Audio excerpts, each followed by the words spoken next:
Pemirsa Orang Timur TV, selamat sore, salam hormat dan salam NKRI. Nicholas Yan Purnama itu adalah sosok yang benar-benar menjadi bintang yang lagi viral beberapa hari belakangan ini. Sebagai anak sulung dari Bapak Basuki Cahayapurnama atau Ahok dan Ibu Veronica Tan, pembentukan di keluarganya begitu hebat membentuk dirinya.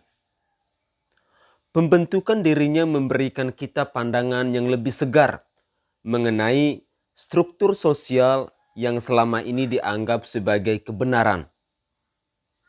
Keberadaan Nicholas Yan Purnama memberikan kita sebuah angin segar dan mendobrak banyak sekali pemikiran-pemikiran konservatif mengenai keluarga dan pernikahan.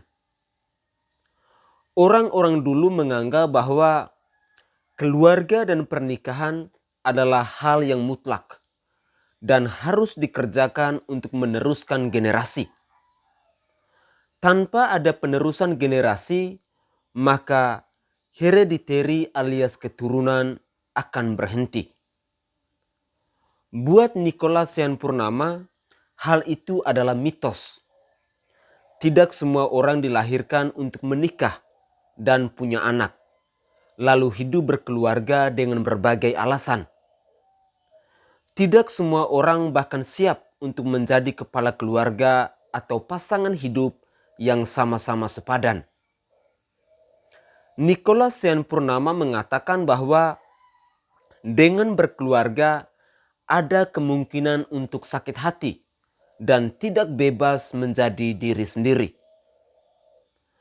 Kebebasan semacam ini di dalam berpikir sangat jarang saya temukan di Indonesia ini. Kepikiran semacam ini di Indonesia bisa dikatakan sebagai pemikiran yang cukup langka dan tidak lazim kita dengar. Bahkan di Indonesia, pelajaran yang paling sering kita dengar adalah menikahlah dengan sebanyak mungkin perempuan demi masuk surga dan dapat servis dari bidadari. Nicholas Yan Purnama menghancurkan segala mitos-mitos yang selama ini dianggap sebagai kebenaran itu.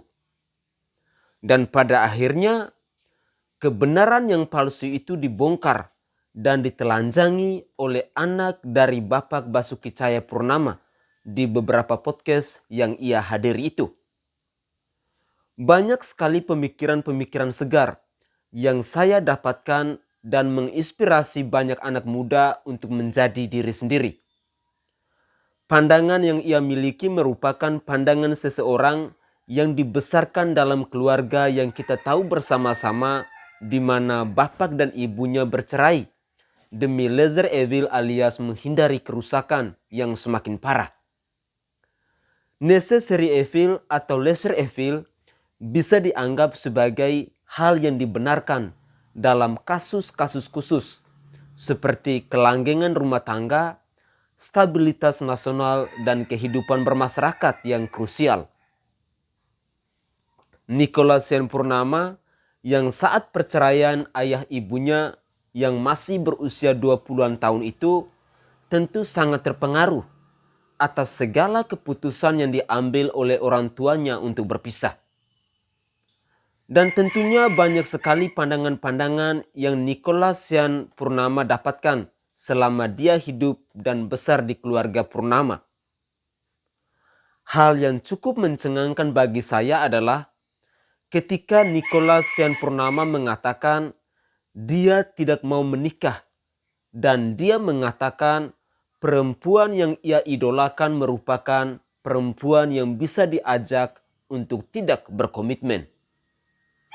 Pemikiran ini kelihatannya dan dianggap banyak orang sebagai pemikiran yang sok keren. Padahal dia berbicara bukan untuk memamerkan dirinya, melainkan justru untuk menyatakan bahwa setiap orang punya kebebasan berpikir masing-masing yang tidak boleh dikontrol oleh apapun selagi dalam batas pemikiran yang baik.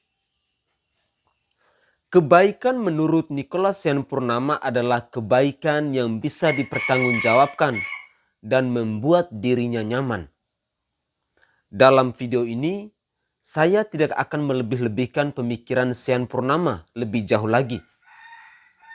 Menyandang status anak dari Basuki Cahayapurnama, anak ini benar-benar berlian dan berhasil membius masyarakat yang ingin lepas dari struktur sosial yang masih berpandangan kolot itu. Sebagai orang yang sudah menikah, saya sangat mengerti mengapa ada beberapa orang yang tidak mau menikah. Karena banyak sekali masalah-masalah yang muncul dan tidak penting namun sangat menguras tenaga. Setiap keputusan yang diambil harus dipertimbangkan oleh dua belah pihak. Inilah yang dianggap sebagai struktur sosial yang harus dihancurkan. Terima kasih saya ucapkan kepada Nicholas Sean Purnama yang sudah memberikan pandangan yang segar dan mewakili banyak kegundahan kaum muda yang tidak tersuarakan. Salam hormat buat Nicholas Sean Purnama. Salam waras untuk kita semua. Tetaplah menjadi pribadi yang kritis dalam menjalani kehidupan kita setiap hari.